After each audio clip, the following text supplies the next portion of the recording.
Avec la paracha noire, on se rend compte combien le monde que l'on vit ne tient qu'à un fil. Dieu tout à coup a noyé le monde entier. C'est vrai qu'au début du monde, la terre était remplie d'eau. À l'image du Chalal Apanoï, l'endroit vide qui ont contenu tous les mondes, qui contiennent tous les mondes. Auparavant, il était rempli de lumière. De cette manière-là, le Yikoum, le globe terrestre lui-même était recouvert d'eau. L'eau représente l'infini.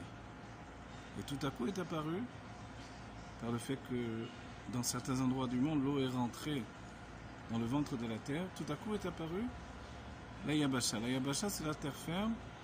Et si l'eau représente l'infini, la Yabasha, la terre ferme, représente au contraire la limite.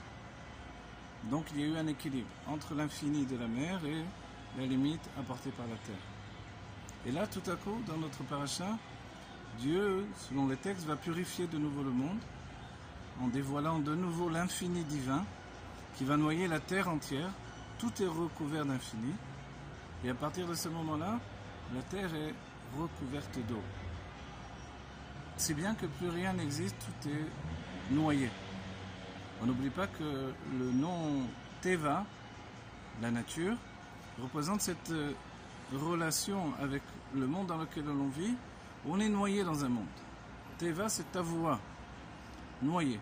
Et si on est noyé, on n'a pas suffisamment de recul pour voir autre chose. C'est vrai que l'on dit que les poissons dans la mer vivent avec leurs éléments. Ils font un avec leurs éléments. C'est bien que si je me trempe dans le mikvé, le poisson ne fait pas khatsitsa. Il ne fait pas une séparation entre moi et l'élément de l'eau. Et ici, justement, dans notre paracha, le sage nous enseigne que le but était de purifier le monde qui a été rendu impur. Quand on étudie de manière hâtive et puis de manière simple, on pense que ces hommes des premiers âges étaient des hommes grossiers uniquement, qui n'avaient pas de recherche de l'Aéloko, du divin, etc. En fait, en étudiant plus profondément dans les textes, on se rend compte que la divinité était à proximité, que le dévoilement divin était pour chacun le quotidien, et que les hommes étaient à un niveau extrêmement élevé de perception du divin. Alors, dans ce cas-là, qu'est-ce qui a pu les entraîner justement dans la chute? La chute, c'est de faire que la finalité du monde, qui est le désir de Dieu de résider ici-bas, devienne quelque chose d'humain, quelque chose de matériel, quelque chose de grossier. C'est-à-dire qu'ils ont pris le plaisir et ils nous en ont fait un objet, presque un objet de culte. Cet objet, jusqu'à un objet de culte, puisque ça entraînait même de donner du mérite aux intermédiaires, les forces de la nature. Et de ce fait-là, le monde devient lui-même quelque chose qui est une khatsitsa, une séparation entre Dieu et l'être qui vit dans ce monde. On a dit la Yabasha, la terre ferme, elle peut faire obstruction à la présence de l'infini. L'infini, c'est la lumière infinie. Mais en réalité, si d'un autre côté, on se gorge de Yabasha, on se gorge de matière, que la matière devient une finalité, et puisqu'elle est la finalité de la volonté de Dieu, qu'il soit fait une maison ici-bas, qu'il réside dans ce monde de matière, alors tout à coup, on se rend compte que non seulement l'erreur est humaine, mais la chute est inexorable. C'est bien que les hommes ont chuté dans la recherche du plaisir comme un but. Je souligne à nouveau, puisque la raison même de la création des mondes et de la finalité de ce monde et la matière même du corps, c'est de faire pour Dieu une maison ici-bas pour qu'il réside dans la matière. Et au début du monde, il résidait de manière naturelle dans le monde. Il n'était pas encore retiré. C'est petit à petit qu'il va se retirer de niveau en niveau. Mais la perception du divin était tellement là que le plaisir divin était présent. Et dans ce plaisir divin, dans ce désir divin, il y avait le désir des hommes, qui lui est devenu une fatalité.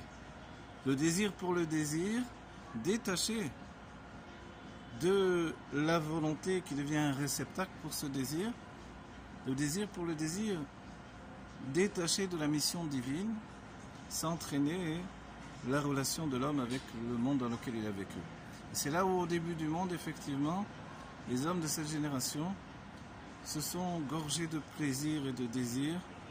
Le désir entraînait le plaisir, et le plaisir était satisfait immédiatement, et le monde était gorgé de divinité, si bien que tout était au paroxysme du plaisir.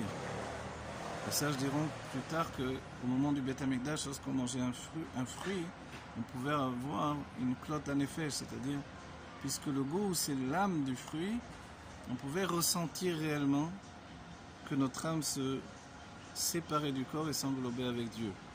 Donc le monde lui-même est gorgé de divinité. Avec les siècles, la présence de Dieu diminue, le but est de la faire revenir. C'est-à-dire que le plaisir inhérent au désir de Dieu de résider ici-bas, ce plaisir-là, au début du monde, a été vécu avec excès. Et cet excès a entraîné que Dieu a dit non, ce n'est pas cette intention que j'avais. C'est vrai que j'ai eu un désir de résider ici-bas, mais j'ai besoin d'avoir des réceptacles. Et c'est là où la Chassidut nous explique, dans notre génération particulièrement, puisque nous terminons l'édifice, qu'il faut des Orodeto, certes, c'est-à-dire un désir incroyable, illimité, de divin, de bien-être, de recherche de plaisir divin, extraordinaire, de dévoilement divin extraordinaire, mais dans des réceptacles de Torah et Mitzvot. Or, le monde n'était pas encore purifié.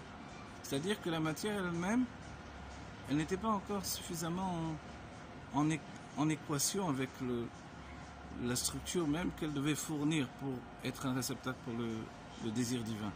Et c'est là où il y a eu une Shirat HaKelim, de nouveau, une brisure de réceptacles, et le monde a été brisé.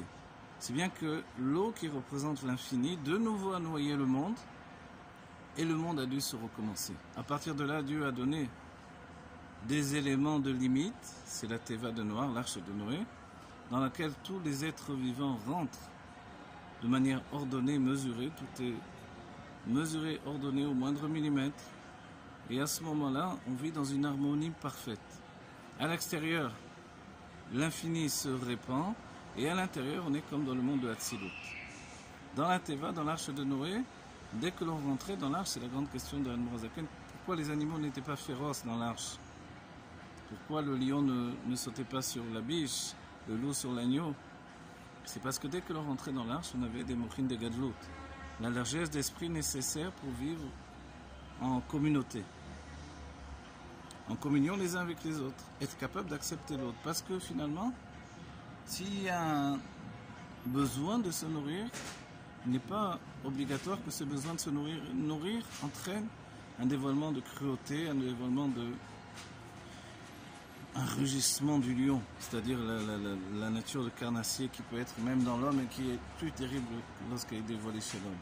Alors en réalité, dans l'arche, on rentrait dans cette situation, les mochines de Gadlout, de la largesse d'esprit, on acceptait tous les contraires. Il suffisait que l'on soit rassasié par un peu d'herbe, et puis le lion, je parle, ou les autres animaux sauvages, et puis on continue à vivre. Ici, dans notre situation, dans notre époque, on traverse une sorte de dévoilement de la matière pour la matière en elle-même. Or, la Chassidut vient dévoiler que la matière n'est qu'un moyen de dévoiler le divin. Et en même temps, la matière est tout. Cette contradiction, c'est que à l'intérieur de la matière se trouve l'essence de Dieu, et pourtant, même si la matière porte en elle l'essence de Dieu, qui porte en elle le désir de Dieu de résider ici-bas, lequel dévoile le plaisir de Dieu d'être dans cette matière, dans sa maison que nous lui avons construite par Torah et Mitzvot, il y a pourtant un équilibre à trouver entre ce désir et ce plaisir, entre cette volonté de construire un monde pour Dieu et puis l'espace qui doit me faire évoluer. C'est-à-dire que nous avons tous besoin d'une mesure de désir pour avancer. On a besoin d'être rassasié de volonté, et la volonté, le moteur de la volonté, c'est le désir, et le moteur du désir, c'est le plaisir. Alors, en réalité, tout ce système-là doit trouver son équilibre. Et ça, c'est le temps d'une vie, de plusieurs réincarnations, même des Gilgulim, pour atteindre cet équilibre entre le plaisir, le désir et la volonté. Il y a une autre phase, puisque le date, lui, va se répandre. Le date, c'est la conscience. Il va entraîner le dévoilement des sentiments. Au début du monde, avant même que le monde de Hatzilut, le monde de l'émanation n'existe, il y a eu une Sfirat HaKelim, une brisure de réceptacle. Et cette brisure de réceptacle, c'était le fait que les sentiments n'étaient pas encore dévoilés dans des petites mesures. Les sentiments n'étaient pas encore Zeranpin.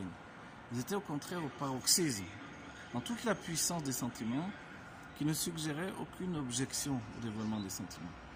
Un chesed, une générosité absolue, une générosité absolue, c'est-à-dire un désir d'expression extrême, une rigueur absolue, une rigueur extrême, et puis aucune connexion entre les deux. Le monde de Hatzilut qui va rétablir justement,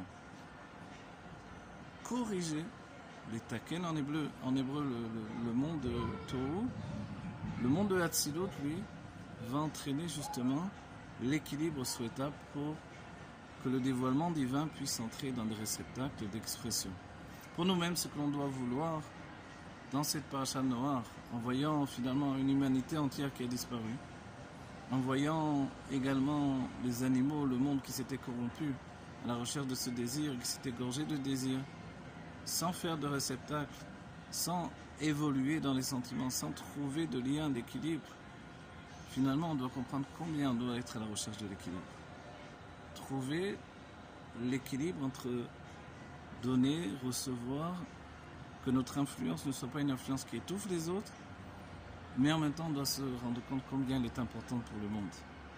Alors je souhaite à chacun que cette paracha noire nous donne de prendre en compte que la vie vaut la peine d'être vécue lorsqu'elle est dans l'équilibre. Et que Dieu donne la bénédiction de l'équilibre que l'on trouve dans l'arc-en-ciel, cet équilibre de toutes les couleurs. Ce sont les sentiments retrouvés. Quand Dieu montre à Noé, il lui montre l'arc-en-ciel, alors c'est le pacte qui est passé. Et qu'est-ce que ce mouvement dans le ciel? Parce que l'atmosphère a été purifiée, que l'arc-en-ciel apparaît, bien qu'il ait été déjà créé depuis le début du monde, nous dit le Rabbi. En réalité, il n'apparaît qu'à ce moment-là, puisque le monde a été purifié.